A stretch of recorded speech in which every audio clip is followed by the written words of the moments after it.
Keep going. It automatically stops.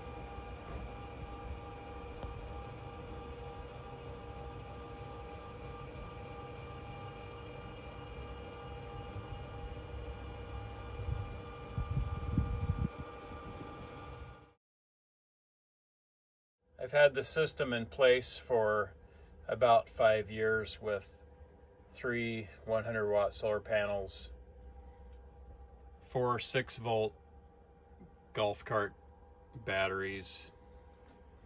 Added the solar tracking system yesterday.